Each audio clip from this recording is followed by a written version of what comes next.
important about this panel is that with digital distribution, everyone thought that this was going to be a brave new world. It would completely reinvent entertainment as we knew it, and things would change, and it would democratize the system. In some ways it has, in some ways it hasn't.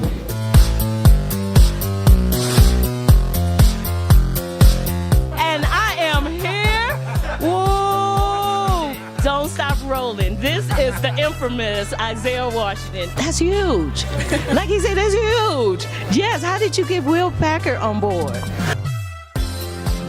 And I'm here with one of the stars from Newlyweds. Welcome and congratulations to all these wonderful films. I thought it's so appropriate to have this on film because, as you know, young people love film. They're very visual, and that's how they learn about our history. And so this was living history, and I wanted it to be recorded. We're talking about this new America, and I wonder if you felt like you guys were sort of like almost colorblind in terms of casting, because the original short that Beast comes from isn't so heavily skewed towards an African American cast. We did cast colorblind. We cast the part of Hush Puppy first. An amplification of what we stand for, which is Fox Audience Strategy. When we were formed, people said, "Why aren't you diversity?" I'm like, because we're not. It doesn't mean there's something wrong with the term diversity or the ideal or the platform of diversity.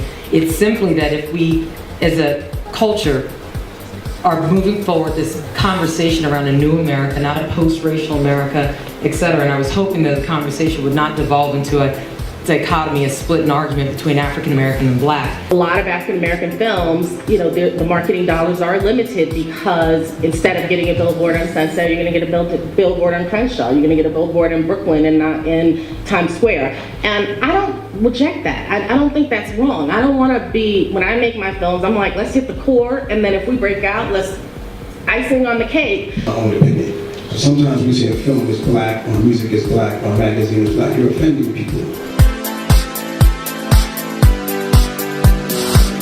The people that we have are just great, experienced, knowledgeable people, and the information that's been shared. It's just been a great experience so far. I'm looking forward to more of it. It's in Lenox Avenue, and you're also in a web series with your wife. Tell me a little bit about it. Oh, I'm not. I am in a web series with my wife. Wow. Yes. Brick Sun Diamond at the 2013 Sundance Film Festival. How's it going? It's going incredibly well. One more year, more black folks. Go Sundance. You know, the degree that the American brands and the American media outlets want to have a more international platform, we're delighted to take them there.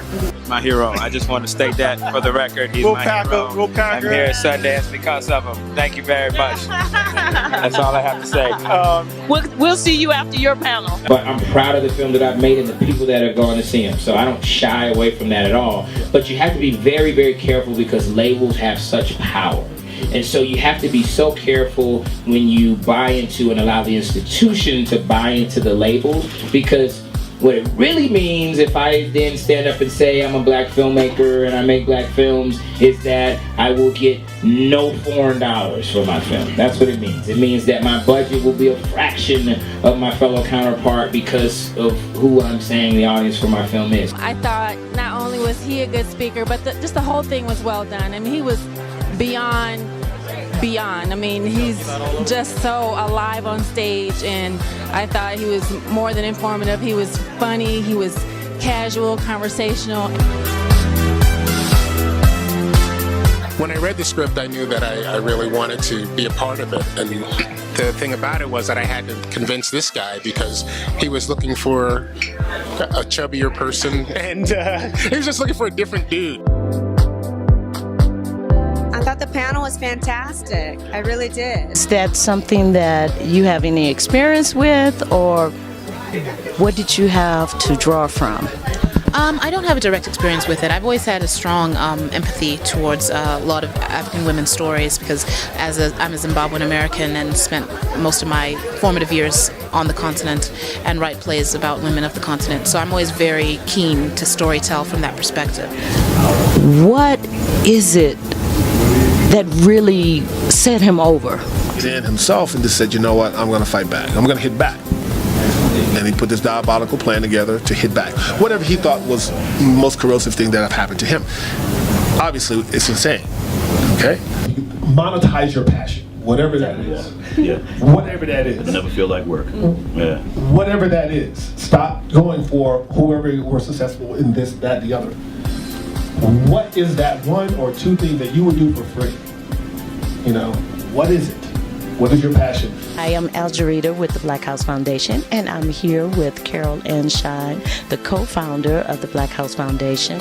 And the way that we rise to a challenge is that we talk openly and candidly about our issues, and I think that's why filmmaking becomes so important. I'm not a lawyer. Don't ever put me in the place of a lawyer. I'm not trying to be a lawyer. There are people out there that have gone to school, that know the law, that are up on it. Those are the people you need to talk to. Because when you don't, you rely on the producers, and we read a lot of language. Yes, we do. You know, and try to put the kibosh on things faster than going to a lawyer, because you know you got to get on their books and their list, and then they got to get to you, and they're swamped as well. But that comes with planning and pre-production. If you start that process early with your lawyer, barter, that works as well. But no one's time is free. Because liability, nothing is free. Liability is an expensive. They'll give you a thing to location get for free, yourself on. but the parking's not free. Yeah. Okay? So nothing's free. I think it's really exciting to see established professionals really expanding upon their experience. It's helpful for emerging professionals like myself and my colleague, and it's just great to have all this creative talent in one place.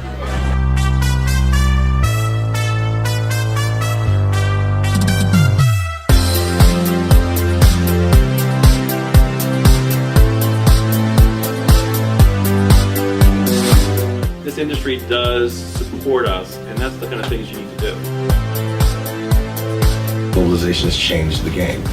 If you are willing to work with all the tools that are available, you know, that exist online, you can break that barrier. And he talked about how, you know, Jamie Foxx has really sold this film overseas in a way that he has not seen before, and that this he felt was a water change moment, and felt that mentioning it on the day of the inauguration of a black president was a very significant thing to talk about. So I think it's also a question of will, because it's never been easier to promote yourself in a global way without having to ask for permission. So what we really need to do is look at what's available. Hi, my name is Sharika Epps, and I'm here with the film Milkshake, in which I'm an actor in.